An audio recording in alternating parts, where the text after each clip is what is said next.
set standards for training in the field of hospitality and tourism so as to make practitioners in the industry sufficiently equipped to cope with the dynamics of the sector. In doing so, we can create a legal framework to institutionalize the education of personnel who can create new initiatives to drive tourism and make it a huge foreign exchange earner for Nigeria.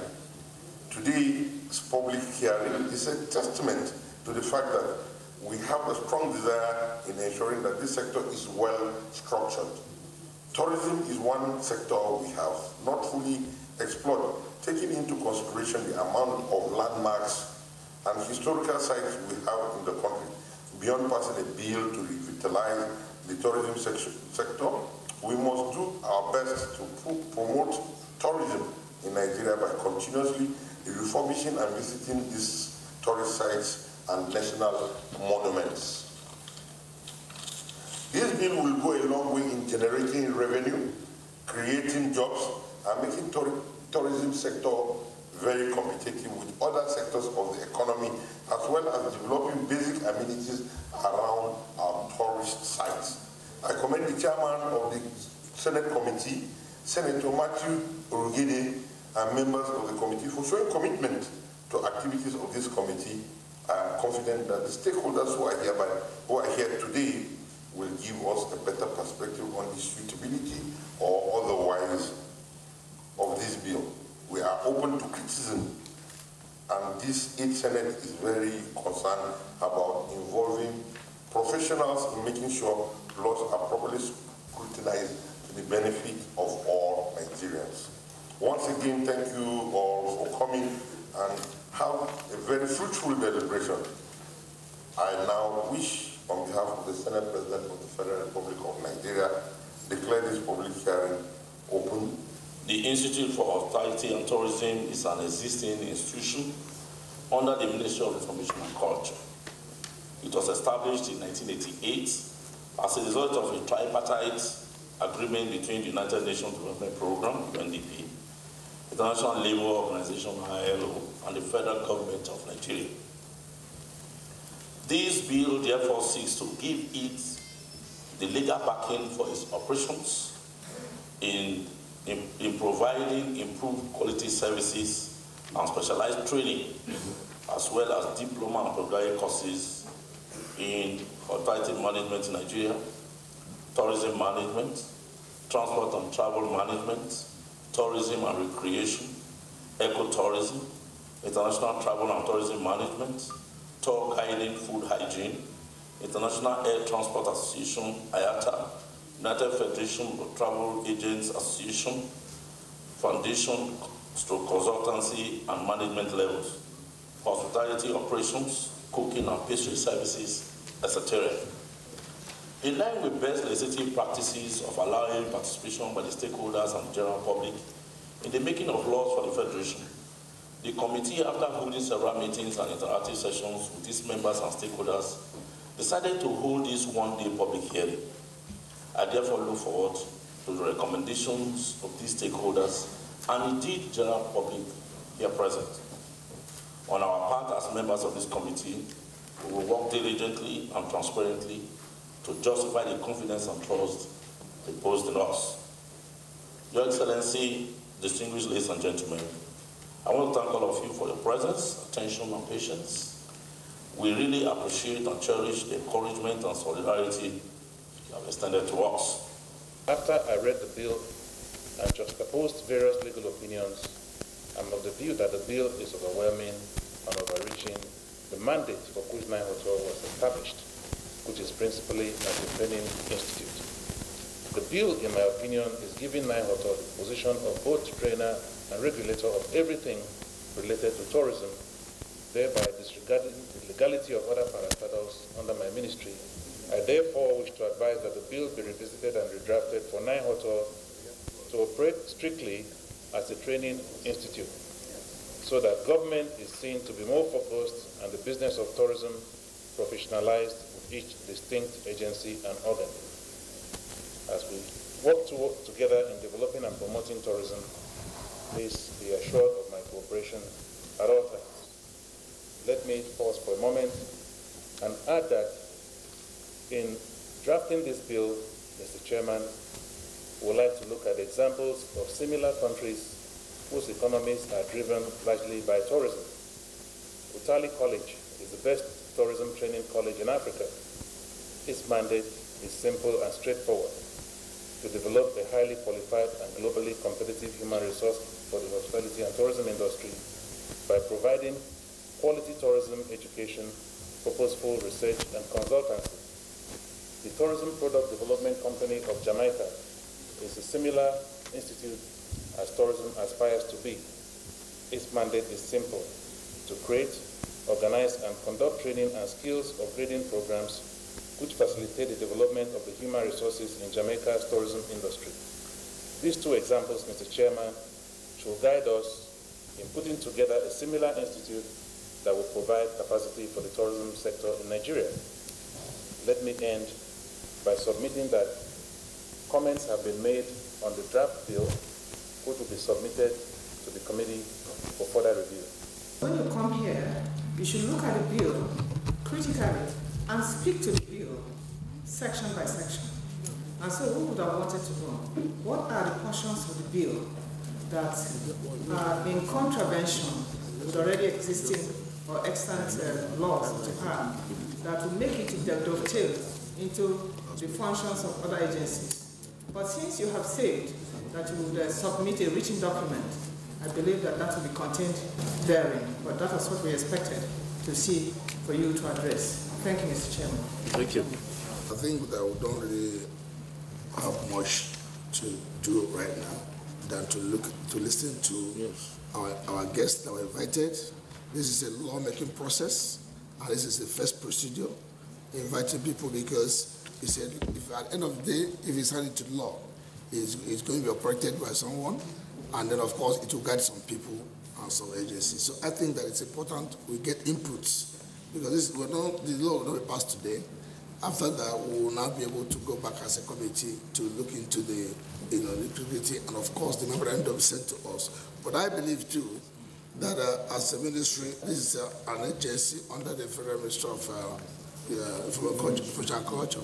The best thing to have done, what the most law processing this we have had, is we send these bills out and then you make an input. So when you come here, you will look at what you have brought, we'll look at what other people have brought, and we'll just oppose it and be able to take a position item by item and agree on issues. This government agenda is the ease of doing business. As the chairman of Trade and Investment, I know that apart from the oil, the tourism should be the second, that we should focus in. And this bill, if it is put in proper perspective, I think it will go a very long way. I don't want us to put any sentiment there, but we should all look for the growth of our economy and the advancement of our country. We shouldn't personalize anything. We are here to work in the interest of the nation, and you should see us as that. Thank you very much. I think I have to mention again and again that if all the sections of the bill, do not agree with your thinking, you on the executive side, it's for you to make suggestions. And like my colleague said, I would have expected you to make your suggestions clause by clause. I got some memoranda from the agencies, and so this clause, clashes, with the function of this agency. And I looked at them, and you are right, because I have looked at the existing law establishing those agencies, and I have seen where the clash is. But I want to say, this is exactly the clash you have been having in the performance of your functions. When 2 years ago, when these committees were formed and I was made chairman, the first thing I asked, most of you here, were DGs of these agencies. I said, let me see, the objectives, set objectives for the existence of these agencies. And I think at different times I've had meetings with you on our budget effects. I told you that you have clash of functions. So it is now we are beginning to see it. So what we are saying really is what has come from you. So we want to try to streamline this. I mean, it behoves on you to try as much as possible to make your suggestions so that you have full functionality of your own agencies, of your departments. That is the essence. Honorable Minister, please, I expect you to give to us, more specific suggestions. Not to take the bill in situ and say this is we cannot. The bill, I want to say again, is not coming from the executive, and then you cannot condemn it. Nobody has right to condemn any bill. You can only speak to a bill, and then of course you make your suggestions. Your suggestions are the things we are going to have as input. It will make us, change our mind about certain things. But like I want to say again, we on this side as a committee, unequivocally we have agreed that NTA is a training institute. It's to develop the needed manpower in hospitality and tourism sector. That's the truth. If there are clashes, that's what we have been doing. What I'm saying, and I'm saying total sense of responsibility, is that we need to develop culture and tourism in Nigeria without sentiment.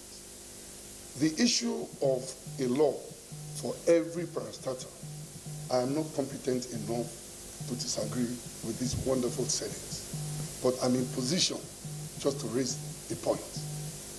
If this bill is only speaking and talking about training, capacity building, which honestly we need, is absent, is not available right now, there's conflict. There's enough job to do for training alone. In fact, if Nigeria with our population were doing the right thing, all the West African coast will have been sending people here for training to go back home, which is the normal thing that will have happened. Even the two places the minister mentioned, that is the job they do. Gambia, Cameroon, and Co would not like to duplicate, they would rather send them here and they go back home. So it is a welcome development.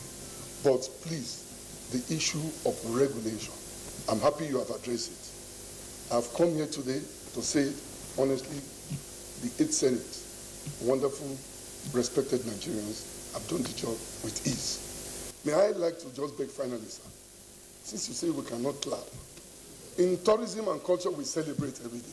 Can we raise our hand this way when somebody speaks? Thank you very much, sir.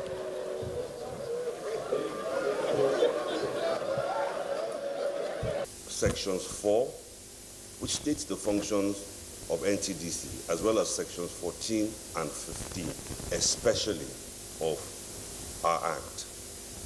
We have submitted a memo to the committee which details exactly where our objections are and what exactly our objections are. I would also like to state that in terms of regulation, we need to be mindful of what already exists, what needs to be updated as per what already exists before we create new laws for agencies that do not have existing frameworks. I think it will be repetitive of me to go any further, but I will have to stop there. Thank you very much. On the contents of what is going to be taught, we found out historically that Nigeria has not developed courses on patriotism. People you have in Nigeria, I have not seen a Nigerian. I've always seen a Yoruba, an Hausa, an Igbo, a Juku, and all that. And our courses are historically supposed to be tailored towards producing a Nigerian. In America, every person is an American. But unfortunately, a little thing here hits the polity. It is unnecessary.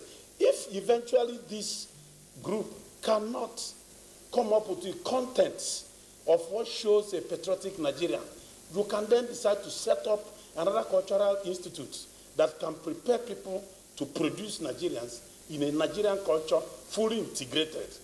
We have read books, and we know that historically, I am PhD in public policy. We know that historically, what we have seen have been publications on separating Nigerians. We're supposed to come up with some contents of curriculum development that can put across through historical process factors, centrifugal factors of sociology and history that bring a Nigerian. And there are several courses we've conducted researches on how things that can bring Nigerians together. We do not see antagonisms. We see friends, we see colleagues, and we see family members that we can work together to take the tourism industry to the next higher level. For the stakeholders, let me say that the government, as well as the legislature, especially the 8th legislature, has given us an opportunity either to make or mar your industry. You don't have any excuse. And if you have anything against or whatever position you choose to present, for us in Naruto, we cannot be here to be arguing. But let me allay the fears of everyone here present that we are receptive to constructive criticisms of the documents that we are looking at. But to me, I sleep with my 2 eyes closed. I don't have any problem. Let me, at this juncture, thank the distinguished Senate for giving yet an opportunity to this industry. And my advice to my brothers and sisters in the industry is that you take this opportunity with your 2 hands. All the institutions that they have mentioned, Naruto has a relationship with them. So we know what goes on. But I won't be respecting the views of the stakeholders and others if I do not allow them to express themselves. What I really want to say as a way of speaking to the bill is what actually necessitated the initiation to have a bill for the National Institute for Hospitality and Tourism. It is a known fact worldwide that tourism is a heavy revenue earning sector. But in the countries where you have tourism earning such revenue, they have put in place the capacity building of those that work in the industry. And this is essentially what the Naruto bill is trying to address, to train the personnel that practice in the industry. And the issue that is raising concern and dust, which has to do with regulation, can equally be addressed. Because when you train people and you have professionals, and you call them professional practitioners in an industry, and there is no rule regulating, guiding their performance, then you have every Jack and John, whatever you like to call it, practicing in the industry, hence, or resulting in quack coming in. Therefore, the issue of regulating the professional practice, we are not talking about marketing, promotion, or what style a hotel is. No, we're talking about the quality of the personnel. That is what the regulation is all about, the quality of personnel in the industry. Are they certified? And Naruto has gone a very long way to have the capacity to do this. The National Board for Technical Education, I'm glad they are here. And they are the ones certifying all professional practices in the country, including the sector of tourism and culture. And we are already interfacing with them. We have gone a very long way, have the National Vocational Qualification, we have the National Vocational Standards, all spelling out all that needs to be done in the training of manpower and personnel needs in the industry. Therefore, if we want to have a well-trained personnel in the industry, regulating their performance is very, very vital and key. And this is where the issue of regulation comes in. For instance, in the engineering, you have coring, you have the medical. They train as well as regulate the people that practice in that industry so that you don't have quacks claiming to be certified. Therefore, Naruto's bill is addressing the issue of curriculum content, certification, professional practice building of the personnel, as well as regulating the practice, the conduct. Because if you say you train someone and that person goes into the industry, and at the end of the day, he or she is unable to perform what is expected of that person, and the person is flying certificate that he has HND, OND, PhD, this and that, it doesn't work. You have to go and find out how is that person performing out there. NAUTWA is a skill acquisition. We are different from universities. We are different from polytechnics. Skill acquisition, hands-on skill. That is what we are all about. And that's why we are interfacing with the National Board for Technical Education. We are involved in training. We have personnel whom we have trained. They are there practicing out over 20,000 people ever since inception. And we have done so many lectures, that is public enlightenment. We have staged a lot of enlightenment on the national cuisines, the Nigerian cuisines, our cultural cuisines. Then the issue of the requirement or the need for the bill. When we train our people, there are organizations or some institutions that have been established, and then we know, they would like to know the legal entity of the institute from which such personnel were trained. For instance, in the Abuja University in Bauchi, our students, we have a training center there. Our students who apply to read courses in tourism, culture and tourism related courses in ATBU, perform the best. Anybody can go there and verify. However, the university says that where is the legal backing for NAUTWA to continue to offer such training? And for that reason, a lot of the students who have graduated actually are practicing, but they are refusing to allow other students, graduates of NAUTWA school, to be admitted because we lack the bill. And when it comes to issue of legal matters with certain organizational entities, they will need to know our existence legally. This is the more reason why the bill is so essential. This activity, it is very important to us because if we get to other countries, we see tourism, how much, and we have been looking for an opportunity like this. Even in Africa, we see how much countries are earning. So, but what we are trying to say is that it should be done in such a way that there won't be any form of steepening of the sector, but rather because we have issues of unemployment, and we are seeing this as a way of creating employment for our youth. So we have stakeholders here. The most important thing is what would be of benefit to Nigeria at large, so that in our contributions, in our submissions, we should ensure that the various roles and functions of the various units and sections are mapped out, so that there won't be, let there be segregation, a separation of duties and responsibilities for all the component parts of the sector, so that we'll be able to get the benefits that accrue to a nation as it happens in other climes. I highly support of. It is long overdue and is highly commendable. However, from our study of the bill, we have come to observe that it may be too much on them to be regulators and trainers, that quality will be compromised, and then there will be issue of doubt, but you cannot be setting standard and be regulating at the same time.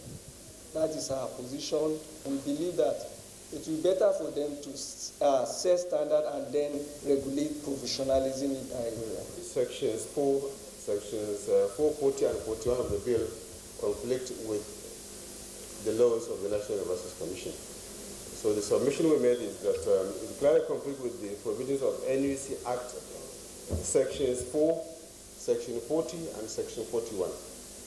Clearly conflicts with the provisions of the NUC Act, Chap N81, Laws of the Federation of Nigeria, 2004, and the Education Act, Chap E3, laws of the Federation of Nigeria as well. Section 4, subsection 1b, Roman figures 1 and 3 of the NUC Act provides as follows: that the functions of the Commission shall be to prepare, after consultation with all the state governments, the university, the National Manpower Board, and such other bodies as it considers appropriate, periodic master plans for the balanced and coordinated development of all universities in Nigeria, and such plans shall include the general programs to be pursued by the universities in order to ensure that they are fully adequate to meet national needs and objectives. Our problem here, sir, is a lot of professional bodies encroach into our function. When it comes to degree awarding, we are the only regulator. We set standards, we do accreditation,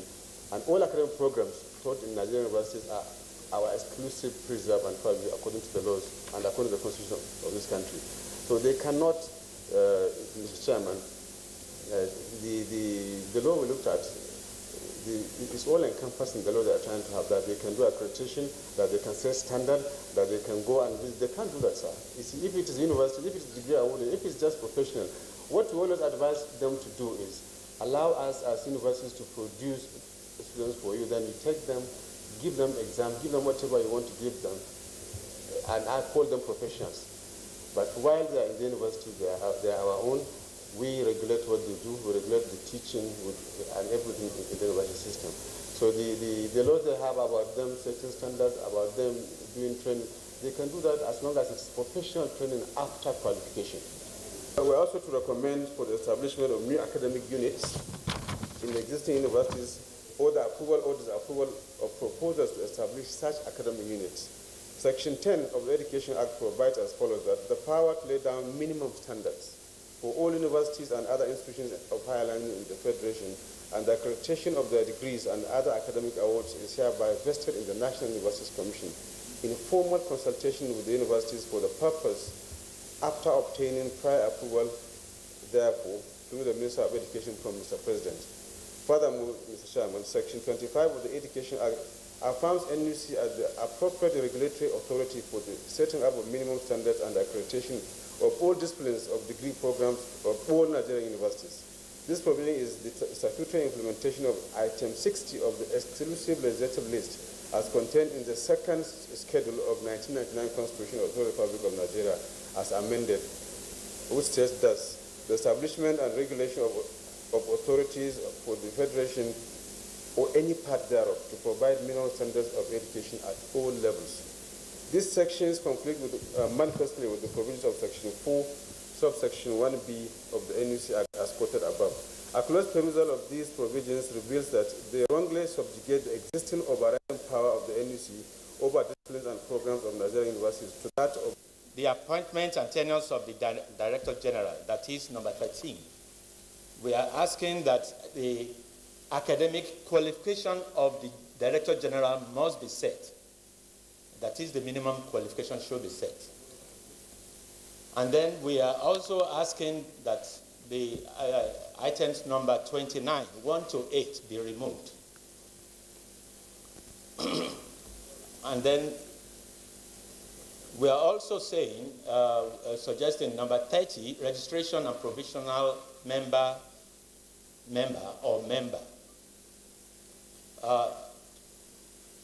3, a person shall be entitled to be enrolled as a professional member where he, that is, and then E says, has not been convicted in Nigeria or elsewhere of any criminal offense.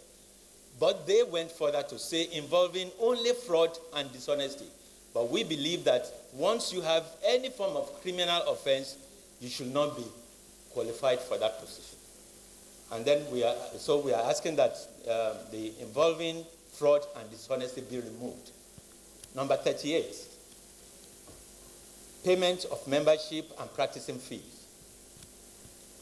The institute may from time to time vary the practicing fee and prescribed in section 1 of this section, provided that any variation of the practicing fee shall not come into force unless approved by the council. We are asking that the practicing fee from 33 to 39 be removed. We are also praying that penalties for professional, that is number 45, the penalties for unprofessional conduct, etc., should be removed. We have on item number 3, payment of a fine of not less than 200,000 as may be specified in the direction. That is the minimum. That is what is being suggested. We are asking that that should be removed because penalty is not to destroy an institute or business. It should be to deter further misbehavior. And so we are saying that item number 49 to 53 be removed as related to other compulsion from NIHOTO. As a school, I would believe should not fix the school fees, make attendance compulsory, and then penalize those who do not attend the school. Because if we do not, if that is not considered, that would be like they create a school, it is compulsory that everybody must attend, and then you penalize those who do not attend the school. So we are asking that that part be removed. We are also asking for the removal of part 9, offenses and penalties.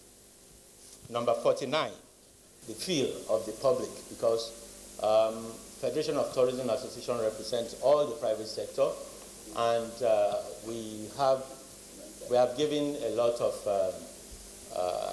time to the public sector, and the private sector should be given equally some time to let you know how it feels.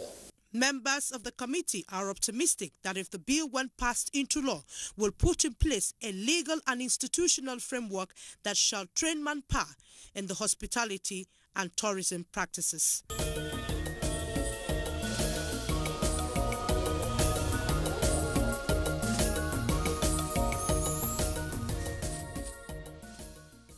The quest to diversify our economy has always been there, you know, and not just diversify our economy in terms of, you know, increased revenue.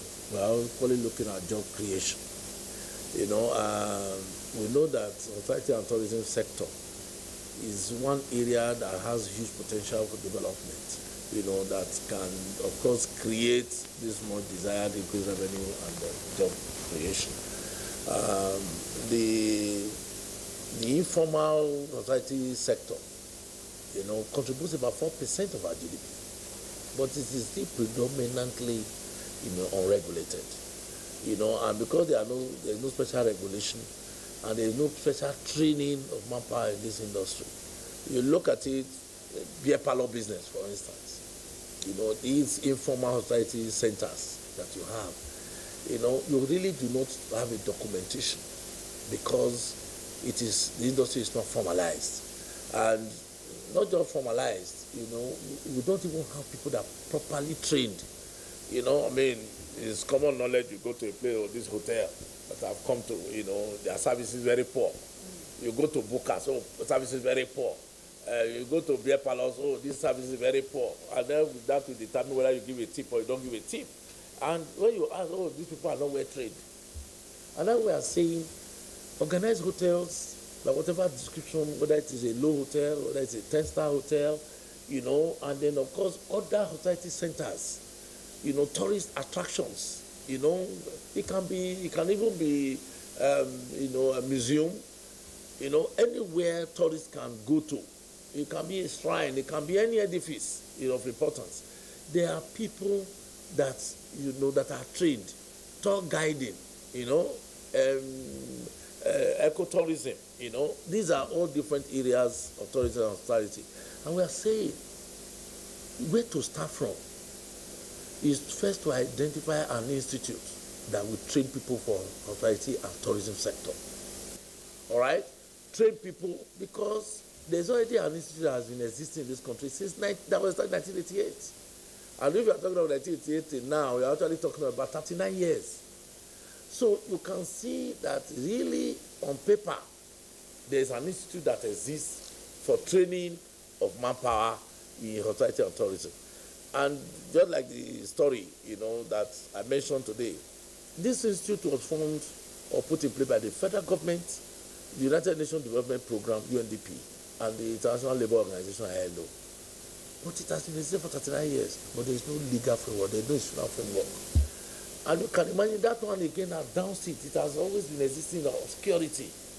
And I said, look, what we should do, where to start from, particularly at this institute too, is in the midst of other agencies supervised or under the Ministry of Information and Culture. It used to be under Culture and Tourism.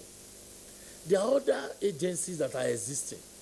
National Council of Arts and Culture, National Commission for Museum and Monuments, all right? National Tourism Development. Excise tariff and marine transport. Announcement stroke invitation to public hearing. The Senate of the Federal Republic of Nigeria at its sitting on Thursday, 4th of May 2017, mandated the Joint Committee on Customs, Excise and Tariff and Marine Transport to carry out a holistic investigation into the activities of the Nigeria Customs Service with a view to identifying the financial leakages, malpractices, abuse of foreign exchange utilization, infractions within the import and export value chain, as well as the causes of declining revenue profile of the service, and come up with recommendations that will renovate the revenue profile of Nigeria Customs Office. Accordingly, distinguished senators are cordially invited to the public hearing slated for Thursday, July 20, 2017, Senator Dino and Senator Akume. Senator Dino, Senator Akume, and Senator Bayero, please. So accordingly, slated for Thursday, July 20th, 2017, at conference room 231, second floor, Senate New Wing, National Assembly Complex, Abuja, by 10 a.m. Please accept the assurances of the committee's highest regard, Senator Hope Uzodinma and Senator Ahmed Sani Rufai. Announcement, Northern Senators Forum. This is to inform all members of the Northern Senators Forum that the meeting of the forum is scheduled to hold on Wednesday, 19th July at 2 p.m. prompt after plenary. Venue, conference room 221, second floor, New Senate Wing. Your attendance is highly solicited. Senator Abdullah Adamu, Chairman, Northern Senators Forum.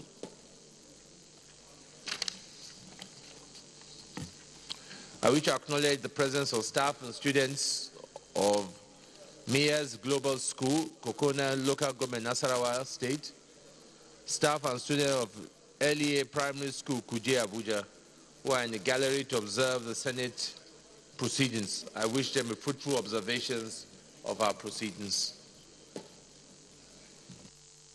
Leader of the Senate. Order. Petitions, Senator Alashadra.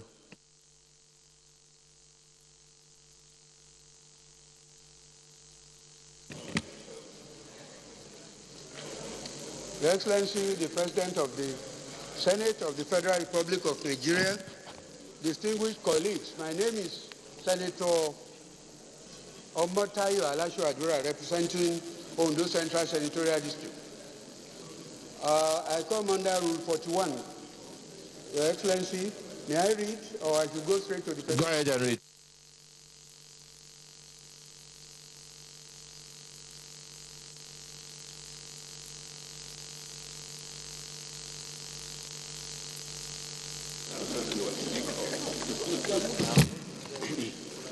A petition may only be presented to the Senate by a senator who shall affix his name at the beginning thereof. Go ahead, read the petition. Yeah.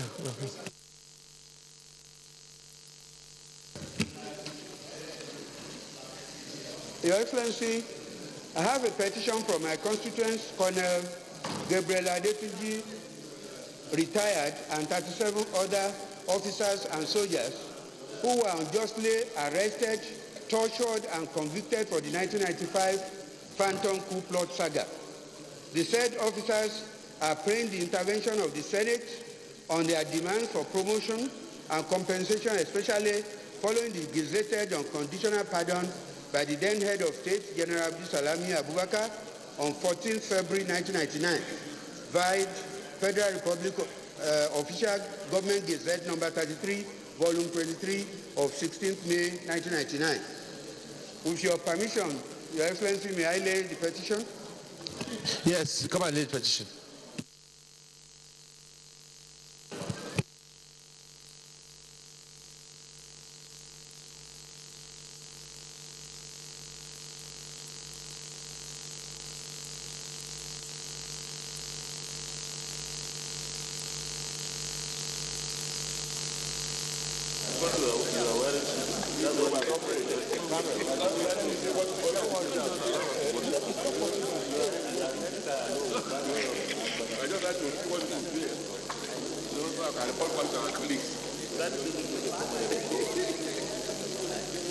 Petition referred to ethics and privilege, report back in 2 weeks. Senator Agege.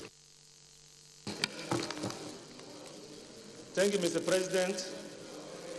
Senator Ovie Omo Agege, Delta Central Senatorial District. Mr. President, I have 2 petitions. All from Delta. All from Delta. The first one, Mr. President, is from my constituent. His name is Lieutenant Colonel Abdul Fatai Mohammed. The petition is dated 15th of May 2017, and it is against the Nigerian Army. He is requesting for investigation of unlawful and malicious compulsory retirement from the Nigerian Army. Mr. President, that's the first one. Well, in case you're just tuning in, you're on to the... It's also from another constituent. And,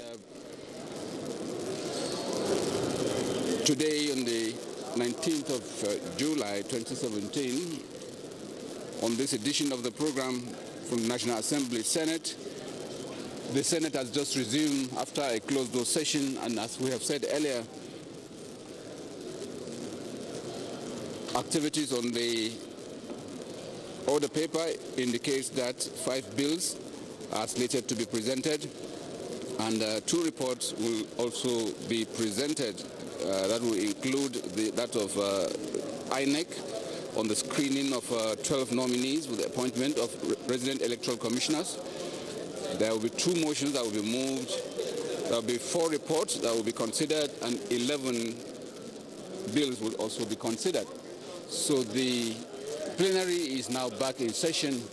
We should a very happy viewing. We'll see you at the end of it all. Yeah, Senator David Umaru. Thank you, Mr. President. My name is David Umaru, representing Niger East Senatorial District. Mr. President, distinguished colleagues, I have a petition from one Dr. Ocheruo Matthew Fuchs, who is my constituent. His petition actually is against the Nigerian Immigration Service, and it complains of the refusal of the Controller General of the Nigerian Immigration Service to act on the Civil Defense, Fire, Immigration, and Prison Services Board on his actual date of retirement and payment of accrued entitlements, salaries, and allowances. No judicial intervention. Come and lay the petition.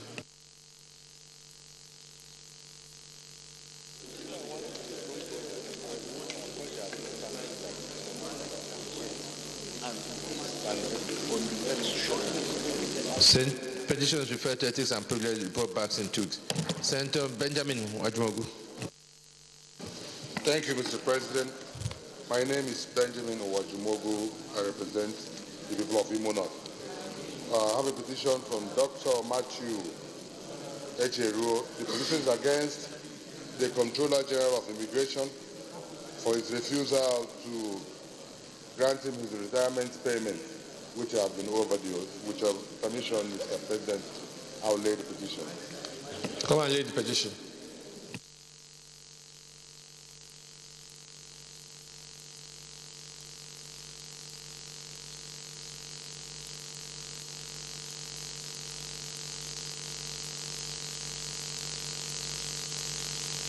Petition is referred to ethics and privileges, report back in 2 weeks. Point of order, John Eno. Mr. President, my name is John Owanteno, Cross River Central. Mr. President, my point of order is order 43. Yeah, go ahead.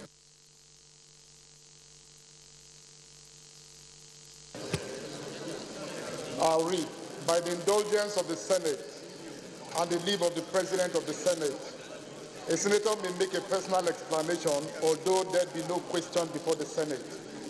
But no controversial matter may be brought forward, nor may debate arise upon the explanation. The terms of the proposed statement shall be submitted in detail to the President of the Senate.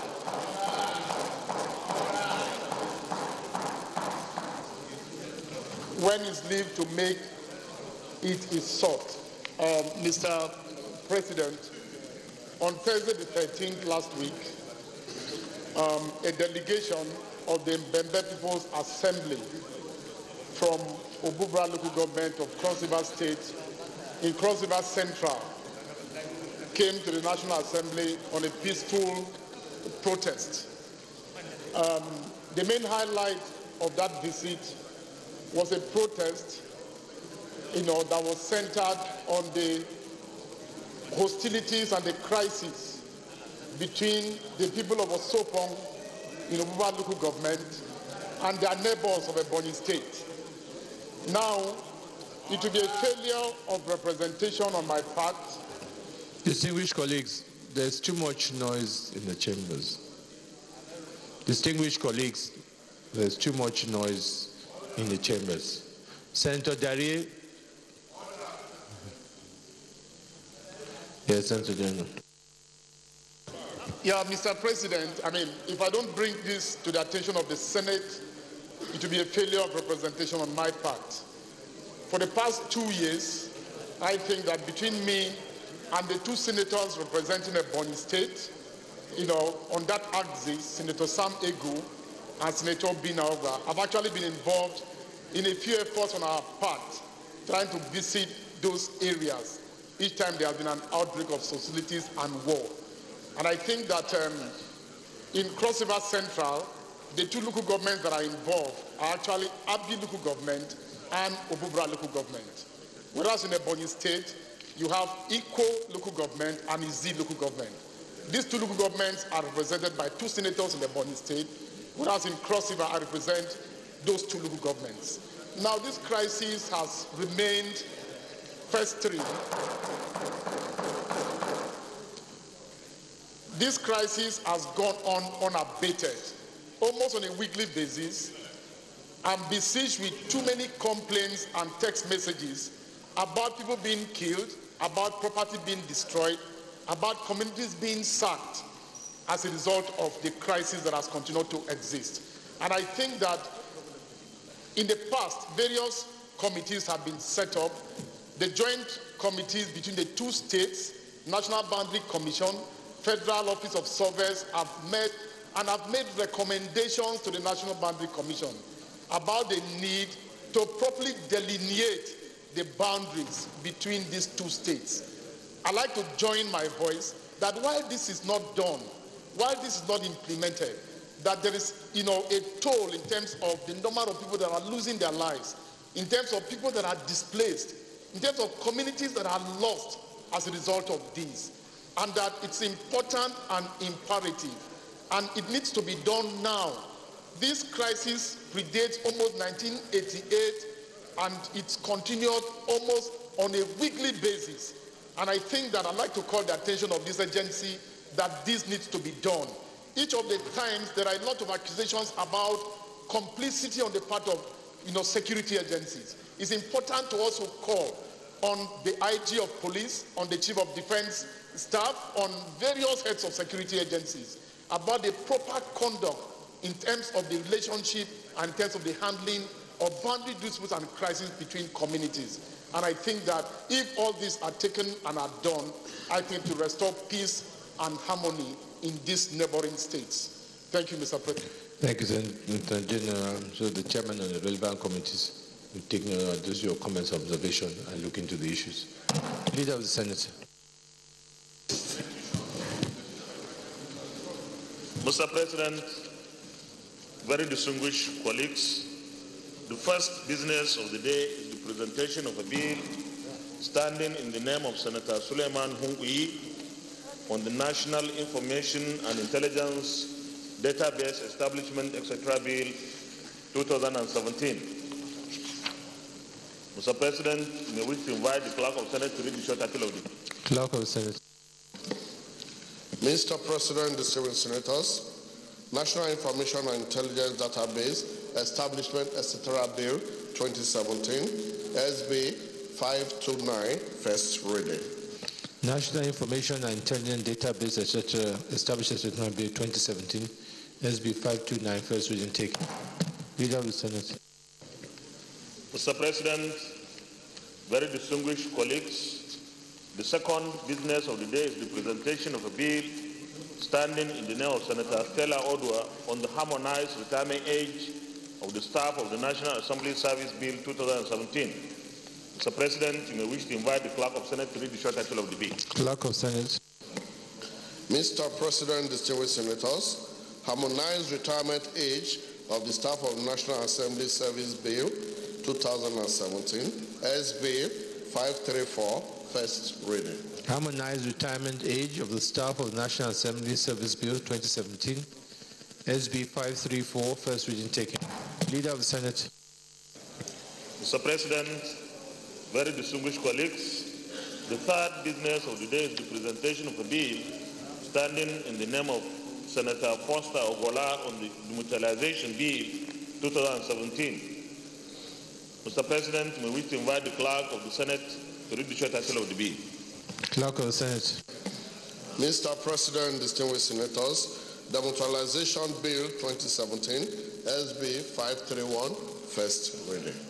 Demutualization Bill 2017, SB 531, first reading taken. Leader of the Senate. Mr. President, very distinguished colleagues, the fourth business of the day is the presentation of a bill standing in the name of Senator Atai Aidoko on the Nigerian Communications Commission Act 2000, Amendment Bill 2017. Mr. President, may we invite the Clerk of the Senate to read the short title of the bill. Clerk of the Senate. Mr. President, distinguished senators, Nigerian Communication Act, CAP N97, LFA 2004, Amendment Bill 2017, SB 531, first reading. Nigerian Communication Act, CAP N97, LFN 2004, Amendment Bill 2017, SB 531, first reading taken. Leader of the Senate. Mr. President, very distinguished colleagues, the fifth business of the day is the presentation of a House bill standing in my name on the Data Protection Bill 2017. Mr. President, may we invite the Clerk of the Senate to read the short title of the bill. Clerk of the Senate. Mr. President, distinguished senators, Data Protection Bill 2017, HB2, first reading. Data Protection Bill 2017, HB2, first reading taken. Leader of the Senate. Mr. President, very distinguished colleagues, the sixth business of the day is the presentation of the report of the Committee on Capital Market on the Chartered Institute of Capital Market Registrar Bill 2017. Mr. President, you may wish to invite Senator Foster Ogola, the chairman of the committee, to move the motion for the Senate to receive the report. Senator Foster Ogola.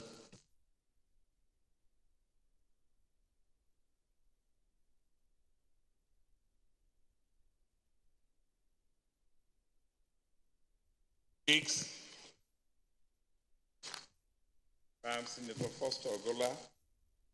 I represent Bayelsa West and acting in the position of chairman of the Senate Committee on Capital Market. I hereby move that the Senate do receive the report on the Chartered Institute of Capital Market Registrars Establishment, etc., Bill 2016. 2016, started last year. 2017. Yeah. SB 25. I hereby so move. Senator Yusuf, Taraba Central. Mr. President, distinguished colleagues, my name is Yusuf Abubakar Yusuf. I represent Taraba Central. I want to support that the Senate do receive the report of the Committee on Capital Markets on the Chartered Institute of Capital Market Registration Bill 2017 SB25. I so second. Distinguished colleagues, those in favor that the Senate do receive the report of the Committee on Capital Market on the Chartered Institute of Capital Market Registrar Bill 2017 SB25, those in favor say aye. Those against say nay. The ayes have it. Senator Foster, come and lay the report.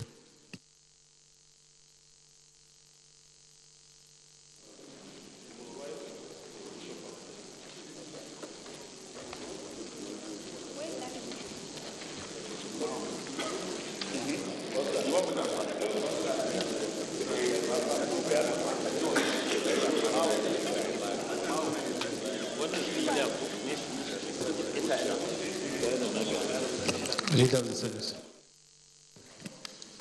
Mr. President, very distinguished colleagues, the seventh business of the day is the presentation of the report of the Committee on INEC on the screening of 12 nominees for appointment for resident electoral commissioners for the Independent National Electoral Commission. The nominees are 1. Dr. Mrs. Asma Usani Mekudi Katsina, new appointment. 2. Sam Olugbadebo Olumekun MNI Ondor appointment. 3. Dr. Mahmouda Isa Kebi new appointment. 4. Ambassador Dr. Rufus O. Akeju Lagos reappointment. 5. Professor Riskua A. Shehu Sokoto new appointment. 6. Barrister Kashim Ganagedam Yobe reappointment. 7. Jibrin Ibrahim Zarewa Kano reappointment. 8. Abdul Ghani Olayinka Raji Oyo new appointment. 9. Professor Samuel G. Egu Kogi new appointment. 10. Barrister Mike A. Igini Delta reappointment. 11. Professor Mustafa Zubairu Niger new appointment. And 12. Ahmad Bello Mahmoud Zamfara new appointment. Mr. President, you may wish to invite Senator Suleiman Nazif, Chairman of the committee, to move the motion for the Senate to receive the report. Senator Suleiman Nazif. I thank you, Mr. President, my highly respected colleagues. My name is Senator Suleiman Mohammed Nazif, and I represent Bauchi North. I rise to move that the Senate do receive the report of the Committee on Independent National Electoral Commission, INEC, on the screening of 12 nominees for appointment as resident electoral commissioners to be laid. I so move. Senator Mohammed Hassan, Yobe South. Thank you, Mr. President. Distinguished colleagues, I am Mohammed Hassan. I represent Yobe South. I rise to second the motion that the Senate do receive the report of the Committee on Independent National Electoral Commission, INEC, on the screening of 12 nominees for appointment as resident electoral commissioners. I so second. Distinguished colleagues, those in favor that the Senate do receive the report of the Committee on Independent National Electoral Commission, INEC, on the screening of the 12 nominees for appointment as resident electoral commissioners as read by the leader. Those in favor say aye. Those against say nay. The ayes have it. Senator Nazir, come and lead the report.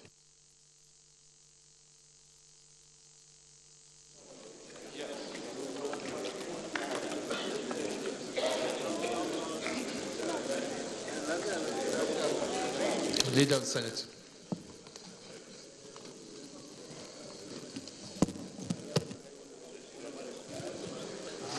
Mr. President, very respected colleagues, the first order of the day is a motion standing in the name of Senator Chukwuka Utazi on the dire implication of the suspension of Nigeria from the Egmont Group of Financial Intelligence Units. Mr. President, you may wish to invite very distinguished Senator Chukwuka Utazi to move his motion. Senator Utazi.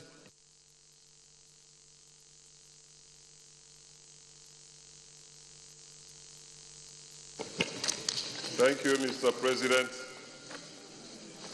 I am Senator Chukwuka Utazi. I represent the good people of Enugu State. Good people of Enugu North Central District of Enugu State.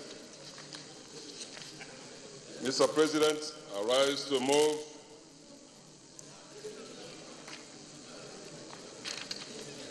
the motion on dire implications of the suspension of Nigeria from the Egmont Group of National Intelligence Units.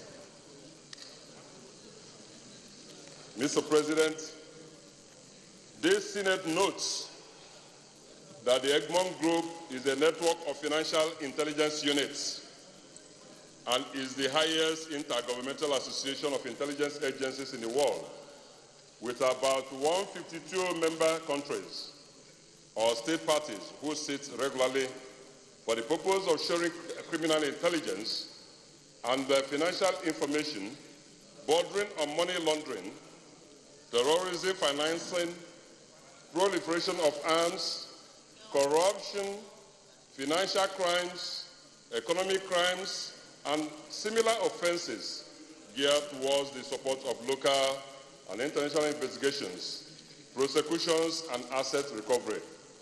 This Senate informed that the agencies that benefit from the activities of Egmont Group include the Central Bank of Nigeria, the Nigeria Customs Service, the ICPC, the EFCC, the Nigeria Immigration Service, the Federal Inland Revenue Service, the Securities and Exchange Commission, and many other relevant governmental agencies, in addition to facilitating the oversight responsibilities of the National Assembly. The Senate informed that at its July 4, 2017 meeting in China, Nigeria's Financial Intelligence Unit, the agency of the government that represents Nigeria at the meeting of the group, was suspended till January 2018 with a threat of an expulsion if Nigeria does not meet the standards of the group with regard to its operations. The Senate informed that the Egmont Group suspended Nigeria for a number of reasons, including A, that Nigeria Financial Intelligence Unit, NFIU, which is the body that represents Nigeria in the group, has not been granted operational autonomy, and the unit is still domiciled within the FCC, a situation the group has objected to over the years. And the admission of the NFIU into the Egmont Group in June 2007 was on the basis of a resolution by the EFCC board and not this National Assembly. But the group made it clear that it is a condition of continued membership for NFIU organs and operation to be autonomous from the EFCC. B, the meddlesomeness of the acting chairman of the EFCC in the affairs of the NFIU by his interference in the operations and staffing of the unit, leading to the departure of many competent hands. C, the divulging of confidential information concerning the activities of the Egmont Group, which are given to newspaper houses. This Senate aware that by virtue of our membership of the group, the Nigerian Financial Intelligence Unit, NFIU, enjoys the benefit of the privileged information which the members of the group share among themselves. This intelligence sharing is crucial to the universal and local war against corruption, money laundering, terrorism financing, financial and economic crimes, etc. For example, by virtue of our membership, Nigeria relies on the Egmont Group for assistance in the investigation of the crimes listed above, as all bank accounts and other assets of suspects are made available to the country whenever they are located in the world. This Senate informed that one of the immediate effects of Nigeria's suspension from the group is that the Egmont Secure Web, ESW, is currently shut down against Nigeria. The implication is that Nigeria can no longer exchange sensitive information with other member countries in order to carry out our investigative and regulatory responsibilities as they affect local and international investigations. This Senate observed that apart from the suspension of Nigeria this July, the group has given Nigeria up to December 2017 to address the issues raised in the suspension or be expelled, which will attract international sanctions against Nigeria's financial system. Nigeria can ill afford to be blacklisted, as the implications are dire, not only to our aspiration for membership of the Financial Action Task Force, into which so much energy, time, and resources have been invested, but the country will also be listed in the G8 list of non-cooperating countries and territories, NCCT. This Senate informed that if expelled, the United Nations Convention Against Corruption, UNCAC, Implementation Review Group, will be served a notice against Nigeria. And most countries, including the United States, the UK, Germany, Switzerland, etc., will allow their financial institutions and services through the issuance of advisories, such as the Financial Criminal Enforcement Network Advisory and Foreign Asset and Cash Directive, to warn them to apply extra care and diligence in transacting with Nigeria and Nigerians.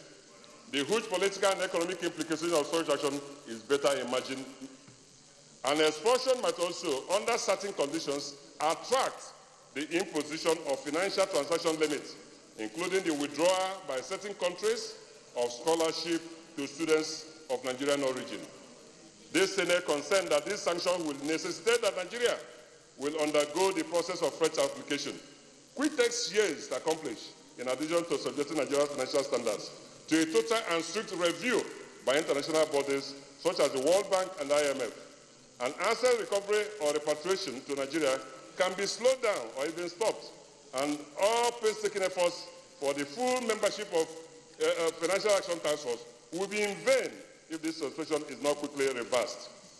This Senate concerned that the valiant efforts of the Senate Committee on Anti-Corruption and Financial Crimes to avoid this suspension, including leading the delegation to many meetings of the Financial Action Task Force here at OECD Secretariat in France, to impress upon them Nigeria's readiness and willingness to be accorded full membership, were not implemented by the executive branch, especially the recognized three-line ministries of Justice, Finance, and Interior, and repeated pleas and correspondences for action to avert this went unheeded.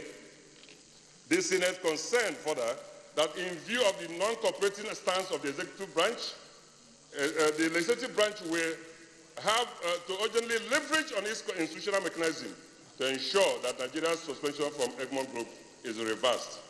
It is all the more urgent considering the December deadline given to the country to comply to avoid expulsion, and also considering the imminence of the annual recess of the national legislature, and in view of the scheduled visit by the FATF high-level mission to Nigeria in November 2017 to appraise Nigeria's preparedness to be granted the status of observer and thence membership of FATF, especially with regard to the needed coordination between the three-line ministries of Justice, Finance, and Interior. This Senate notes that the granting of the requisite autonomy to the NFIU has been aggressively and progressively resisted by the FCC, and that the committee, in order to provide the needed autonomy for the NFIU to meet its primary mandate, technically and logistically, consider the budget of the NFIU separately from that of EFCC in the 2017 budget. But for the non-provision of budget subheads by the Budget Office and the reluctance of EFCC to do the administrative necessity required. Accordingly, this resolves to pass a law creating a substantive and autonomous Nigeria Financial Intelligence Unit, NFIU, and make the unit legally and operationally autonomous with powers for the employment, reward, training, promotion, and discipline of its workforce independently. 2, empower the NFIU to, in line with international best practices, exchange and relate with all countries on issues affecting its mandate at the bilateral and multilateral levels. 3, urge the three-line ministries of Justice, Finance, and Interior to do all within their powers to ensure that Nigeria's suspension is immediately reversed and ensure that all conditions specified by the Egmont Group are met to readmit and improve Nigeria's standing within the group while increasing their levels of cooperation and coordination to ensure that Nigeria achieves the membership of FATF as expected. 4, urge the executive branch to include in any supplementary budget estimate that may be presented to the National Assembly before the end of the year a separate budget for NFIU in view of the need to lift the situation of Nigeria as soon as possible. Mr. President, I know that with this motion moved here today, that the fireworks will begin. And the fireworks that will begin will come from three places. Number one is the hired hand of the Presidential Advisory Committee Against Corruption, led by no less a person than Professor Issa Sisage, who doesn't believe that anything good can come from this parliament, who believes that he is the only person that has the knowledge and understand the law and will turn things upside down because he doesn't have good intention of the National Assembly.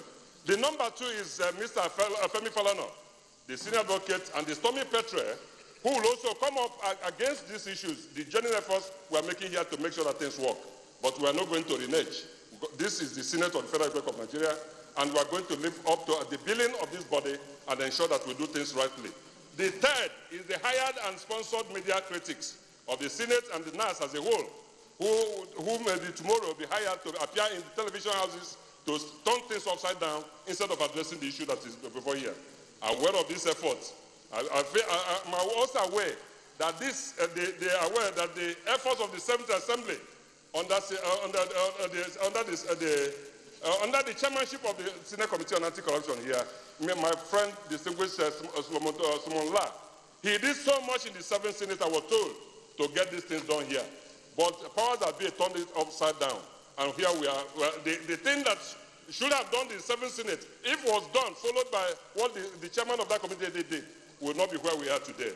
And I'm also aware that the efforts of Steve Orosoya and his Presidential Advisory Committee, they did make several efforts to get things done here, but it was also thwarted by the people who don't believe that things should be done. I'm also aware of the coalition of the civil society organizations in this direction, making effort to ensure that we will not have this come to this sorry pass, which we are today. But people from the EFCC didn't believe that it should be done. Having been, what is at stake, Mr. President? What is at stake is that the international funding of the international funding of that comes to the NFIU. Because of so much money is coming there, many people who are interested do not want EFCC for one, does not want this thing to go away because of the funding. But we have to rise above before the funding, which comes in there, which my committee very soon, of course, is going to look into, to know how all the monies that have come to the NFIU have been utilized to get things done, and to see the reason why we are in this sorry pass we have found ourselves. We're also going to ask the privileged information that comes from this NFIU. Nigeria has already signaled what they want. I want us to know all these things so that you have be aware of what is before us here, so that all of us should rise in one unison and fight and ensure that things are done properly. We look for administrative membership of NFIU, not enforcement. And having said such, Mr. President, I am asking my colleagues to join and rise in one voice and say, and stand by this, that we are going to ensure that this motion passes, and then a law put in place to give independence, the autonomy which the Egmont group demand from us to ensure that Nigeria returns to the path of normalcy. I so move. Yes, Deputy Senate President. Thank you, Mr. President. Very distinguished colleagues. This matter is very simple and straightforward. First, I remember that there was a huge debate on this matter in the last Senate. The NFIU used to be a department in EFCC. So what they do is to gather financial intelligence about bank transactions. And because they get international funding and they are very influential, so there was a huge debate where to domicile it. Is it in the CBN? Is it in the Office of the Attorney General or NSA's office? So there was agency rivalry of where to domicile this. And so eventually, I believe the last Attorney General, because EFCC reports to them, also was able to help the EFCC to domicile it in the FCC. Now, the problem now, which is what the Egmont group is complaining, is that the EFCC, all the staff of NFIU are all from EFCC. And they believe that it's not right. You can't be giving yourself the necessary information you require. So they are supposed to be sufficiently independent. So I think what we need to do at this moment is, if we direct the committee to call a meeting of the stakeholders, namely the CBN, the Attorney General's Office, the ICPC, EFCC, and the NSA's office, probably even DSS. Let them sit down and look at the best practices, where are these things domiciled in other jurisdictions. Because in several countries, they are domiciled in different government agencies. So, but if we now have an aggregate and see the preponderance, and then we can now come back and have an informed decision on what to do going forward. Because that is just essentially what the Egmont group is complaining, that this is domiciled in the FCC. And assuming that the staff there are all independent, that would be a different kettle of fish, but there are staff seconded from EFCC, and that's what is causing the problem, because it creates undue influence of the EFCC on the NFIU. So I think the best thing to do is to call all the people who benefit from this, to let us sit down and agree on the best place to situate this. Once that is done, I'm sure that they'll leave the suspension. Yes, seriously. Mr. President, I stand as Comrade Senator Shehu Sani to add my voice to this motion. Mr. President, Egmont Group is one international institution that serves as a compass to nations that are committed towards fighting corruption. If actually we are serious about fighting corruption, it must be done smartly and intelligently. Intelligently in the sense that we must belong to internationally acclaimed groups like Egmont, in which our activities will tally with similar countries worldwide that share our goals. It's not simply about us fighting corruption, it's about achieving the goals to which we set for ourselves. And it has been attitudinal as a nation for us to, most times, be careless about international organizations, conventions, and treaties which we sign. What is happening in Egmont is typical of ourselves as a nation. It's the same thing of our membership of FIFA and other international groups. So I think what this parliament can do is to rescue the situation. December is the deadline which we either meet it up or we are expelled from it. And I think this should be, in every sense, if we are desirous of achieving results in our anti-corruption fight, then we must not afford to be expelled from an institution that does and have the mechanism in every possible way to support our own local national laws and agencies. And I thank you very much for this. Senator Foster Ogala. Thank you, Mr. President, distinguished senators. I am Senator Foster Ogala. I represent Bayelsa West. This issue is very crucial to the survival of Nigeria as a nation. The economy will be in shambles because the expulsion of Nigeria from the very foremost anti-corruption unit of the world, backed by the UN, United Nations, will spell doom for businesses in Nigeria. And that's why we need credible institutions to fight corruption. The Senate, in passing this resolution, will be contributing a needed quota of actions towards fighting corruption in Nigeria. No country exchanging criminal, financial transactions information, illegal acquisition of wealth with Nigerian agency, the NFIU, implies that every other thing we are doing to resuscitate this economy that is in recession will spell doom for us. And therefore, I will urge all senators to support this motion. Not only that, to ensure that when the appropriate committee sponsors the needed bill, which should be private, should be accorded easy passage, because we have a deadline to work against. This one is moving against the storm of the world against Nigeria.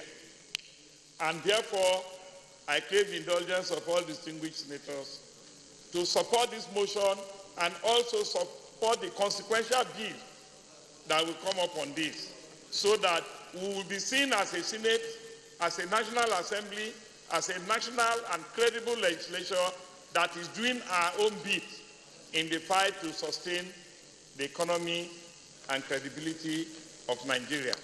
I so support. Okay, then any comments? Yes, Senator Antimalarial. Mr. President, my respected colleagues, Dino Melaye, Kogi West. Mr. President, I'll be looking at this postulation from a very different perspective. Mr. President, the negative concomitant effect of disobeying international procedures that Nigeria is not only a signatory, but now we are living in a global world. This will definitely affect the indices, the criteria, and the yardstick for rating Nigeria as a nation by Transparency International and other global bodies. This also, in resultant effect, will affect funding of other international agencies of government in Nigeria, because Nigeria must show that we are responsible to treaties, to bilateral relationships, and domestication of laws that we have adopted.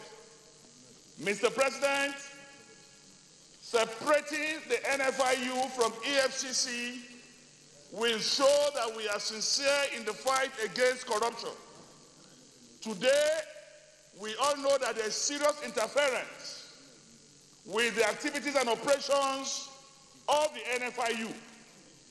So I want to ask this Senate, this last bus stop of the Nigerian masses, to, as a matter of urgent national importance, immediately start procedures of enacting this law. Mr. President, we all attend international programs and meetings abroad. Your next visit will be questions from international reporters and news agencies asking you why is Nigeria not respecting what we have agreed to do. This will have an international reputational damage on the integrity of this country and on our rating at all levels. Mr. President, we must, as a Senate, agree that this should be done and should be done expeditiously. We have no other country to call our own, but we must, as a matter, so that the disease that is bedeviling EFCC is a communicable one. It will not affect the NFIU as a department of EFCC. Thank you. Listen, you go straight to the prayers. Prayer 1, pass a law creating a substantive autonomous Nigeria Financial Intelligence in NFIU and make the unit legally and operationally autonomous with powers of the employment, reward, training, promotion, and discipline of its workforce independently. Those in favor of prayer 1 say aye. Aye. Those against say nay. The ayes have it. Prayer 2, empower the NFIU to, in line with international practices, exchange and relate with all the countries on issues affecting its mandate at the bilateral and multilateral levels. Those in favor of prayer 2 say aye. Those against say nay. There's a prayer 3, urge the 3 line ministries of Justice, Finance, and Interior to do all within their powers to ensure that Nigeria's suspension is immediately reversed and ensure that all conditions specified by the Egmont Group are met to readmit and improve Nigeria's standing within the group while increasing their levels of cooperation and coordination to ensure that Nigeria achieves membership of the FATF. Those in favor of prayer 3 say aye. Those against say nay. The ayes have it. And prayer 4, urge the executive branch to include in any supplementary budget estimate that may be presented to the National Assembly before the end of the year a separate budget for NFIU in view of the need to lift the suspension of Nigeria as soon as possible. Those in favor of prayer 4 say aye. Those against say nay. The ayes have it. Any additional prayer? Yes, Senator Mao Wabana. Mr. President, my name is Senator Mao Aruko, who I'm representing the entire people of Abia North,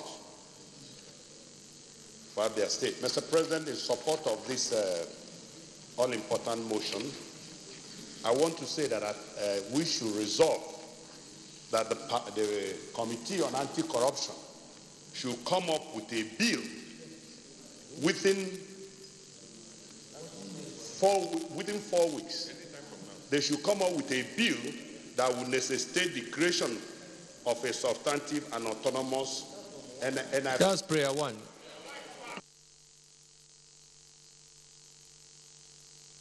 I don't pass what we don't have. So what we are saying is that we urge them, for a law you don't imply, because let them come up with a draft bill.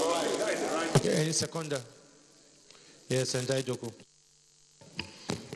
Thank you, Mr. President, my highly respected colleagues. My name is Senator Atai Aidoko Ali. I represent Kogi East. I rise to second the proposed amendment by Senator Mao Obabua that the additional prayer that the committee should in 4 weeks submit a draft bill to this Senate for consideration. I so second. Distinguished colleagues, those in favor of additional prayer, urging that the Anti-Corruption Committee should within 4 weeks submit a draft bill for the setup of an independent NFIU. Those in favor of this say aye. Those against say nay. The ayes have it. Any additional prayer? No, let me commend the distinguished senator for the well-articulated motion. Clearly, this suspension is a setback in our fight against corruption, and as such, we must move swiftly because we cannot afford to be cut off from the Egmont group. We must move swiftly and ensure that this suspension is lifted.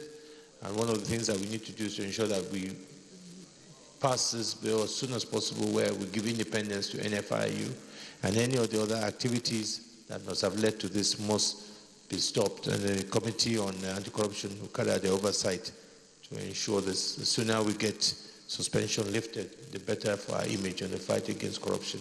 Thank you. Leader of the Senate.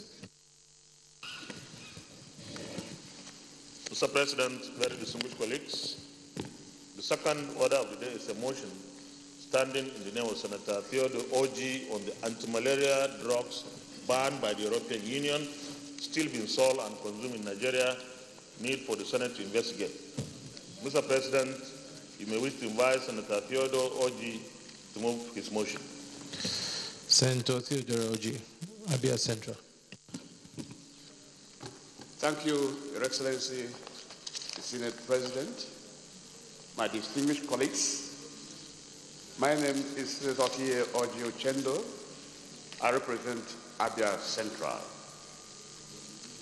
My motion is on anti-malaria drugs banned by the European Union, still being sold and consumed in Nigeria.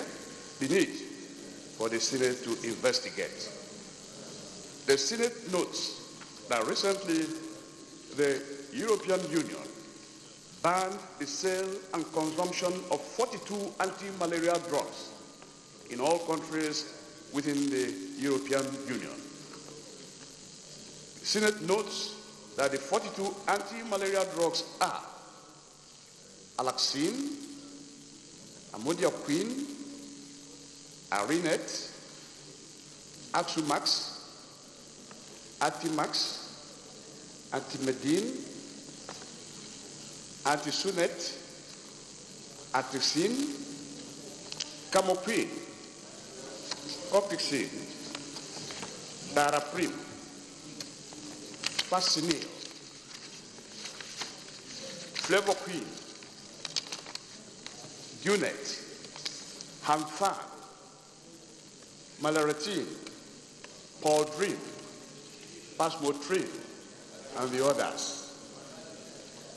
Senate observes that according to the report, EU countries must not stock any drugs that contain any of these substances: plasmotrin, attiquine, cornet, acro, african, and dilaquine. Senate further notes that the reason given for the ban of the 42 drugs is that they are considered very dangerous and linked to the cause of kidney failure.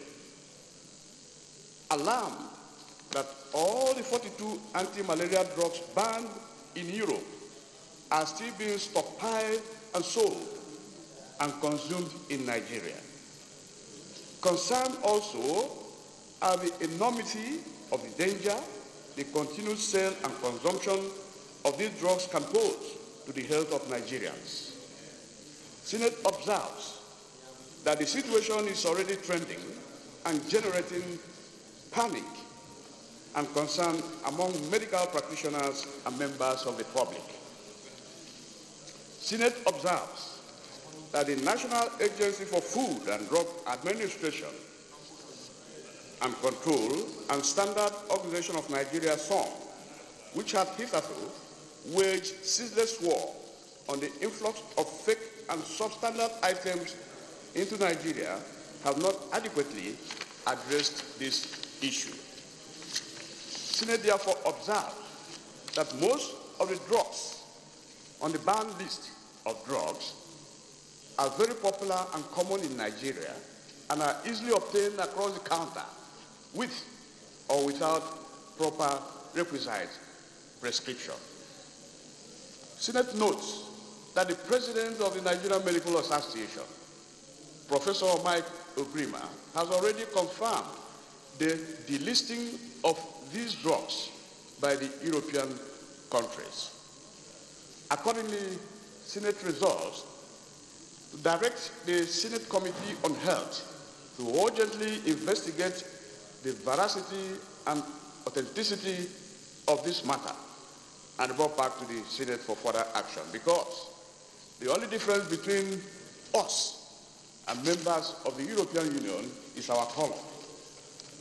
Our organs are the same. On that note, Your Excellency, I wish my colleagues to kindly support this motion. Thank you. Yes, and Baraj Jibrin. Thank you, Mr. President. I am Baraj Jibrin. I represent Kano North in this August Senate. Mr. President, I stand to second this motion and to commend the mover of this motion for a job well done. Having said so, let me say the fact that these drugs, 42 of them, are still being used in Nigeria, is a sad commentary on the way that our public institutions that are existing to take care of our well-being, particularly our health, are being run. In other climes, these drugs have been banned because of their effect, because of the fact that they create kidney failures. No wonder that in this country we have rampant cases of kidney failures everywhere, in every state and every town in this country. But yet our experts, agencies that we have that are meant to study on a continuous basis the effects of drugs like such as these on the teeming population of this country are not doing their work properly. If not, they will have discovered that these drugs are not really appropriate, they are not good for us because their effect on our lives.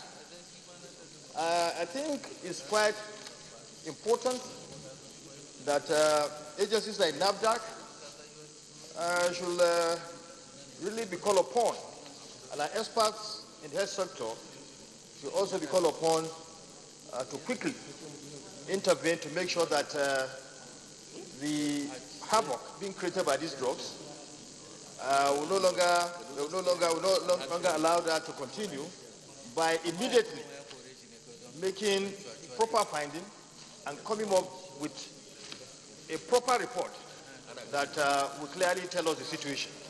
Mr. President, I so submit. Senator Larry Joshua, Ogun Central. Thank you, Your Excellency, Senate President, distinguished colleagues. I am Olarewaju Joshua, representing Ogun Central, Ogun State, also Chairman, Senate Committee on Health. I thank His Excellency Senator Oji for this very important motion, and also to notify these chambers that immediately this information got to us, we summoned the NAFDAC acting DG, and as a medical practitioner, I know that most of these drugs are not even effective to solve malaria in Nigeria, because malaria is a very prevalent disease in Nigeria. We don't have malaria in Europe. Most of these drugs now are used as combination therapy in Nigeria, in Africa. There's a conflict between the European Union and the World Health Organization. WHO approves combination drugs for use in Africa. WHO partners with African countries to do research on our problems. European Union, they do their research in Europe because they don't even have malaria in the first place. If any Nigerian has malaria in Europe, they quarantine the person because they are not used to treating frequent malaria issues. For example, if you go to the website of the European Union, you will see that some of the drugs are now approved for combination therapy. The ones that are listed as in the social media, this was listed in social media. So I don't want to react on social media presentation until I get confirmation from the relevant bodies. But the most important message we should get out of this particular motion is that we need to strengthen our Nigerian Medical Research Institute, because we have the Nigerians here to actually research on, to know what works for us in Nigeria. The Medical Research Institutes, every year, they are not funded. So there's no way they can do all this research. And we keep on relying, we have surrendered to the European Union, we have surrendered to WHO to tell us what will work for our people. So now, I'm bringing it up as my contribution that we should emphasize the funding of our own Medical Research Institute so that we can know exactly what works for our people, not relying on European Union and WHO. I so submit. Thank you. Senator James Manager. Thank you, Mr. President, my respected colleagues. James Manager, CON Delta South. Mr. President, having listened to the Chairman of the Committee on Health, who himself is an accomplished medical practitioner, I have very little to say. However, Mr. President, my respected colleagues, we are human beings, and human beings are human beings with exactly the same features all over the world. But the environments that we live in are different. Particularly Europe, the environment there is definitely different from the environment we live in here. And malaria is an African disease, particularly in Nigeria, where malaria infested the environment. And therefore, there are certain things that will be banned there that may not exactly be the same situation here in this country. But however, the mover of this motion, I want to sincerely thank you, because every day, in and day out, people are dying silently in hospitals because of wrong prescription of drugs. Mr. President, my respected colleagues, we need to, as the Chairman Senior Committee on Health has pointed out, we need to fund this very important research institute, medical institute, because I'm sure that will come up as a prayer in this particular motion. If we don't fund them, we are indirectly poisoning everybody, and that is certainly not good enough for this great country. We sometimes pay less attention to things that are very important to the well-being of all Nigerians. So, Mr. President, I'm happy that the only prayer here so far is talking about investigation So let the proper investigation be done, and let us know exactly the drugs that are not are banned there, which are not useful here, and the ones that must be combined with another drug before it will give effect. All these things are very important, so that this particular investigation will give us the details, so that we will appropriately guide Nigerians as to what to do when they have malaria. Thank you, Mr. President, for the opportunity. Minority Whip.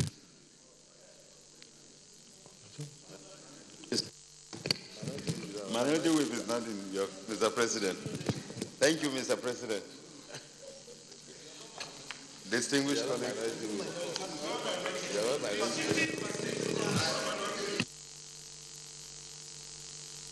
You have the protection, don't mind them.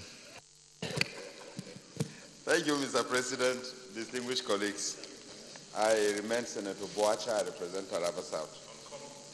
Mr. President, I am thrilled by particularly the prayer of this motion, which is calling for investigation. I know before this motion how many lives must have been lost.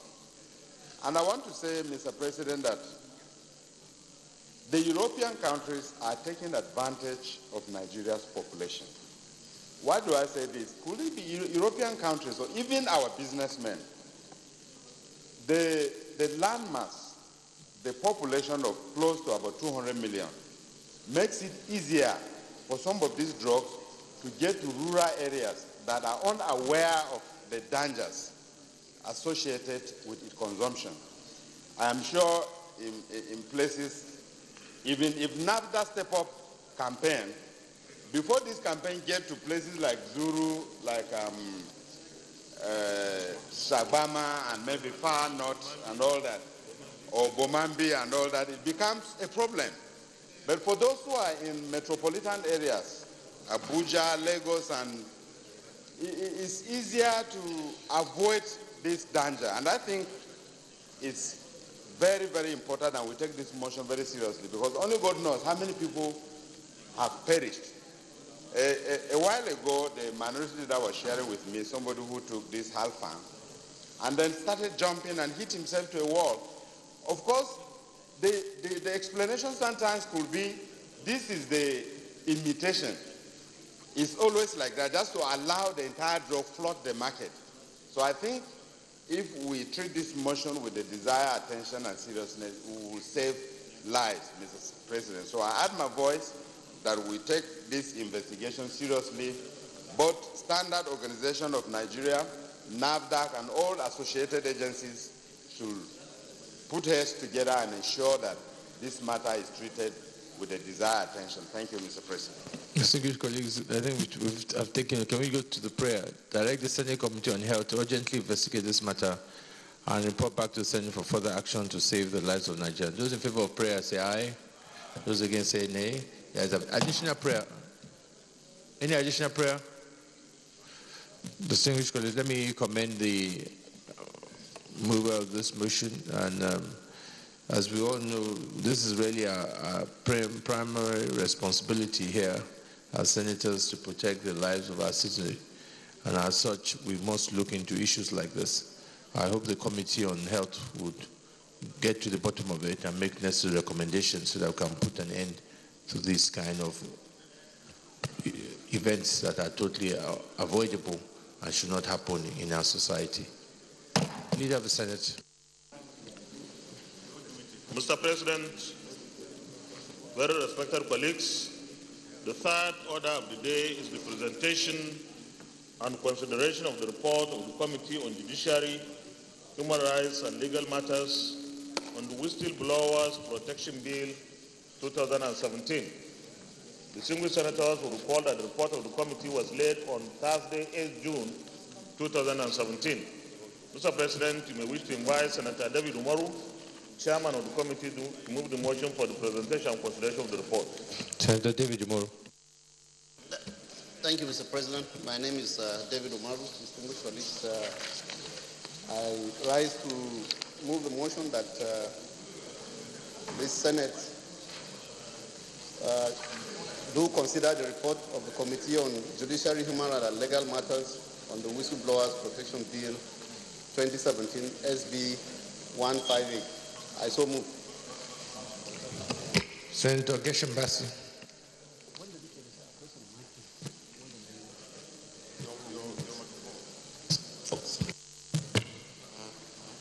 Thank you, Mr. President. Geshambasi, Cross River South, Senatorial District. I rise to second the motion that the Senate do consider the report of the Committee on Judiciary, Human Rights and Legal Matters on the Whistleblower Protection Bill 2017 SB 158. I so second. Distinguished colleagues, those in favor that the Senate do consider the report of the Committee on Judiciary, Human Rights and Legal Matters on the Whistleblower Protection Bill 2017 SB 158. Those in favor say aye. Those against say nay. The ayes have it. Senator David, you will present your report.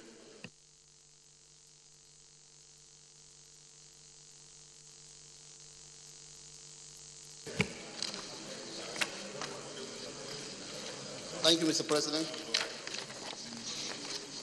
Most distinguished colleagues, this is a report of the Senate Committee on Judiciary, Human Rights and Legal Matters on a bill for an act to protect persons making disclosure for the public interest and others from reprisal, to provide for the matters disclosed to be properly investigated and dealt with, and for other purposes related therewith. Mr. President, distinguished colleagues, you will recall that the Whistleblower Protection Bill 2016 SB 158 was sponsored by distinguished Senator Biodu Christie.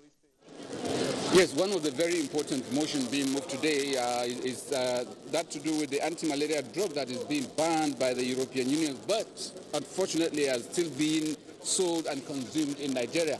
Now, this very important bill was moved by Senator Theodore Odi, Abia Central. Sir, how devastating, how serious is this issue? Well, it is serious, and that is why I moved it as a motion. You know what it means to take any drug that has been banned? It means that that drug is bad. So if you take it as a human being, it's going to have a very bad effect on your organs. And our people don't know that. It is our responsibility to take care of our people's health. Even if you are not a doctor, you have information, you pass it. It will go around to the agencies that are responsible. Okay. That is why I raised this motion today on 42. There are 42 drugs that have been banned by the European Union. But those drugs are still being used in Nigeria for the treatment of malaria. So I want the necessary agencies to investigate this claim and see whether these drugs are still good for human consumption in Nigeria and in Africa. And if they are not, they have to take necessary action to make sure that they are out of stock. Yes. Well, we have NAFDAC. Has NAFDAC not been doing enough? NAFDAC has been doing enough, but you have to help them. You have to help them. From wherever you come, you have information. You pass to them. They are doing enough. They are doing enough. And this is an extra information for them to go on and investigate what you have said. And then the research agencies that are responsible for this type of problem, they have to go into action and investigate these drugs and see whether they are fit for human consumption. In terms of enlightenment, what can opinion leaders do, community leaders, religious leaders?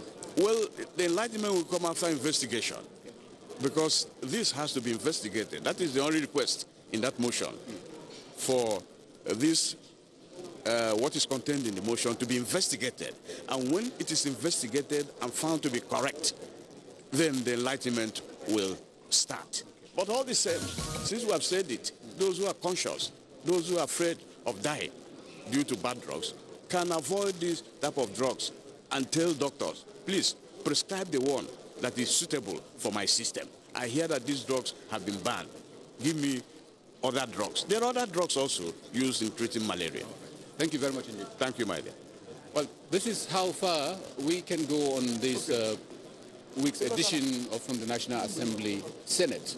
On behalf of the entire production team, this is Waziri Zayan saying have a very pleasant day ahead and bye-bye.